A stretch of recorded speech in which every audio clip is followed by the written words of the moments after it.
I'm gonna explain to you how to use have to and has to correctly.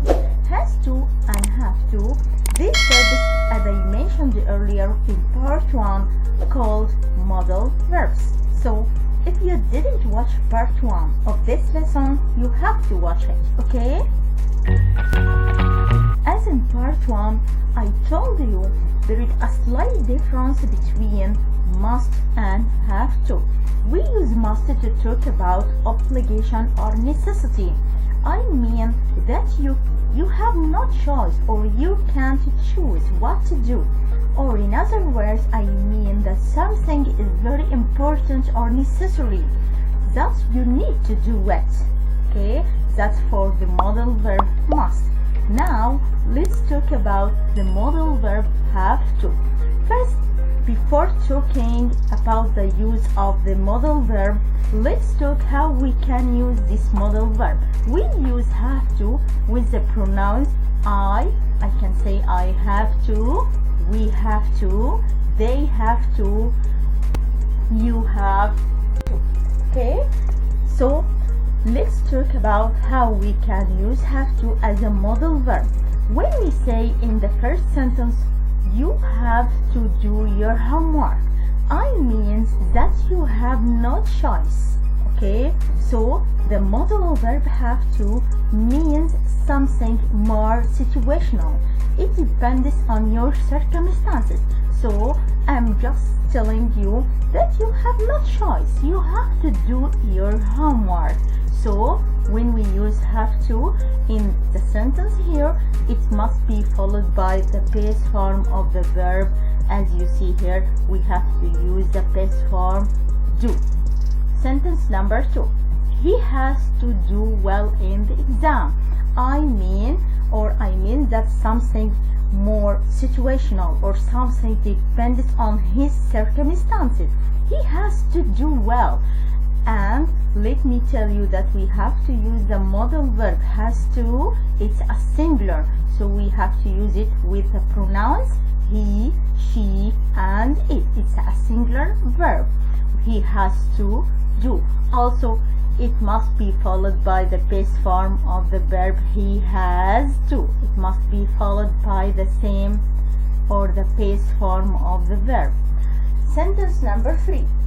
We have to talk or we have to take new courses. It means that's something situational, or I mean that you have no choice. You have or we have to take. Here in this sentence we use the infinitive form take. Have to must followed by take or by the base form of the verb. Last sentence here, she has to come on the trip with us. I mean that she has no choice. That depends on her circumstances. She has to come on the trip with us. Alright?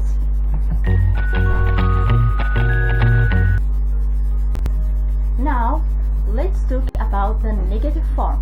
As you see here, don't have to. If you want to turn have to into negative form, we have to use don't before it. We don't have to, okay? We can use don't have to plus the infinitive or plus the base form of the verb. The next one, doesn't have to. Doesn't, we use doesn't with the singular pronoun. We can say he doesn't, she doesn't, it doesn't. However, we can say we don't, I don't, they don't, you don't. Let's see the first sentence together. You don't have to wash the car. I'll wash it later. I will, or I'll wash it later, or I will wash it later. That means that you don't have to do it. Or I mean, in other words, I mean something not necessary. Or it's your choice. It's up to you. You can choose to do that or not. Okay?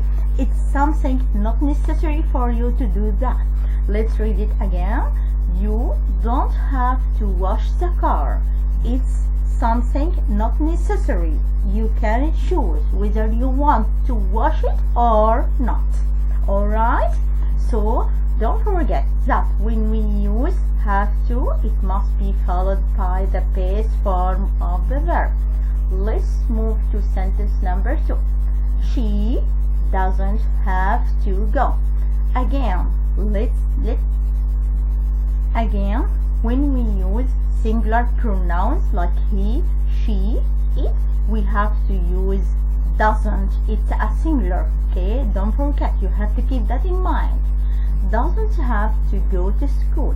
So in this sentence, I mean that something is not necessary. I mean something not necessary, or it's your choice. You can choose that or not. It's a holiday. You can go to school tomorrow. In this sentence, I mean that she doesn't have to go to school tomorrow because it's a holiday. So it's not necessary to go to school. Now, let's talk about question form. If you want to turn have to or has to question form, we have to follow the basic rule or this rule. We have to follow this rule as you see here. We have to use do or does plus the subject plus have to plus the infinitive or the base form of the verb. And don't forget to put question mark at the end. If you forget to put it, it's wrong. Okay? Now, let's read the first question together. When I ask you, do I have to go there by train? Again, do I have to go there by train? So, we here in this question, we used the pronoun I. So, I used do. Do I have to go there by train? Very good. Let's move to the next question. Does he have to go to a private school?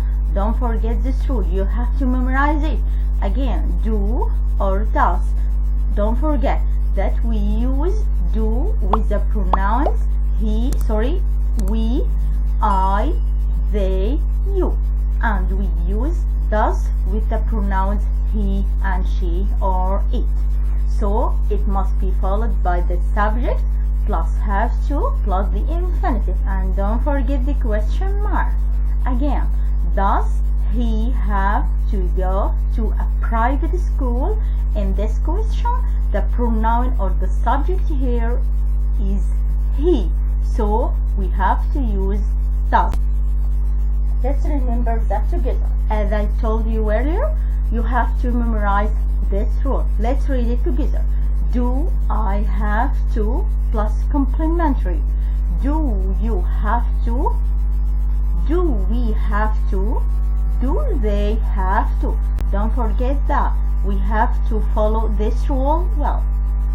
So let's move to the next one. Does he have to plus the complementary.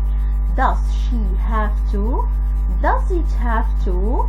You have to memorize this rule. Let's see what's next. In the past, let's talk about how we can use have to or has to in the affirmative form, or I mean in the past. Let's first talk about the affirmative. If you want to turn has to or have to into the past, we have to say had to plus the infinitive or the base form of the verb. However, for negative statements, we can say didn't have to. Also, it must be followed by the infinitive. For question, we have to use did plus the subject plus have to plus the infinitive. So, for me, I think for this rule, you have to memorize them well. Let's read the first sentence together. I had to take a taxi. This sentence in the past, so we use had to. Sentence number 2. I didn't have to take a taxi. This sentence in the negative form, so we used didn't in the past, followed by have to and take or the base form of the verb. I didn't have to. The sentence in the negative form. The last one or the last question, did you have to take a taxi? This question in the past, so we used did plus the subject plus have to plus the infinitive or the base form of the verb. So I think it's better for you to memorize this rule well. Now it's time to talk about the future, or how we can use have to and has to in the future. Let's start with the affirmative statements. We have to say will have to plus the infinitive. So as you notice here, we use, or I used the verb will. I used will before have to. So let's talk about the negative form. As you notice here that will becomes want. So if you want to turn will into negative, we have to say will not, or we can shorten it and say want. Want have to plus the infinitive. So for question form, we can say will plus the subject plus have to plus infinitive, and don't forget to put the question mark at the end. Let's read the first sentence together. I will have to do a sport. This sentence in the future because I used will plus have to. And don't forget that have to, as I told you earlier, must be followed by the infinitive or the base form of the verb. Very good. Now let's move to sentence number 2. I want to have to buy more clothes. That means it's not necessary, okay, for me to buy more clothes. I mean, it's your choice if you wanted to buy or not. So we use in this sentence want have to buy, the sentence in negative form. The last question, will you have to go to school tomorrow? This question in the future because we used will plus the subject plus have to and plus the infinitive. Okay, and don't forget to put the question mark. Now it's time to do some practice together.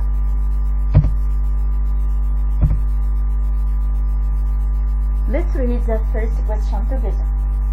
Find the mistakes and correct it. Now we will read the sentence together, and I want you to help me how we can find the mistakes together. Let's answer the first one, or the first sentence.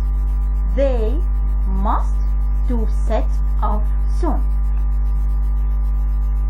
Who can answer this sentence? Who can find the mistakes? Yeah, in this sentence there is something wrong. Who can find it? Yeah, take your time.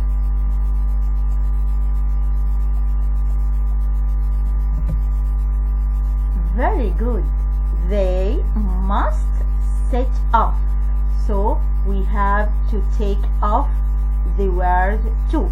You have to say must plus the base form of the verb. Must set off. Sentence number 2. We will have to going in a few minutes. Now in this sentence there is something wrong. Who can find the mistakes in this sentence? Yeah, take your time. Who can tell me the correct answer? Where is the mistake?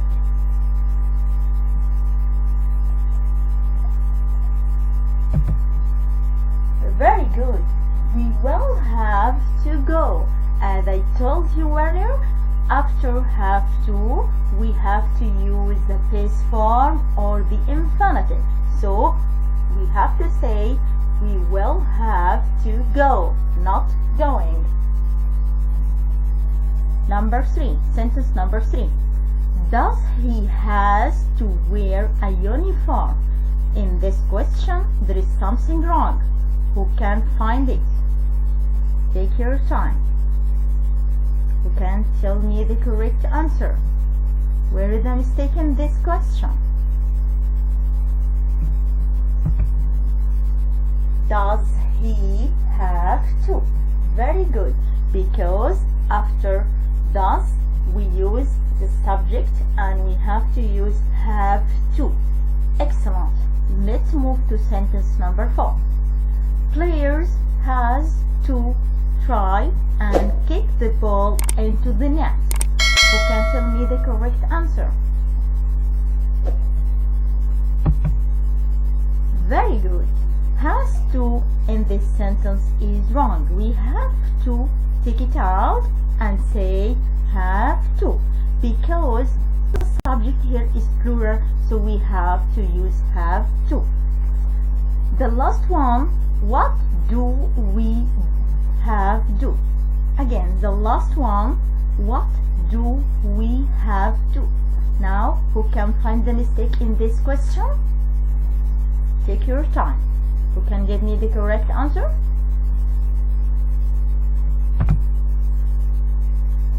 Very good. As you see here, we have to say, what do we have to do? We can't use or we can't say have do. It's wrong. There is a mistake. There is something wrong here.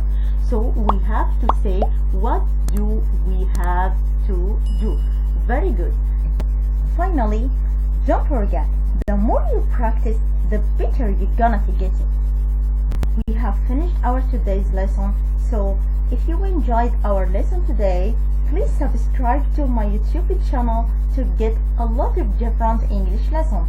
Thank you for watching. See you next time.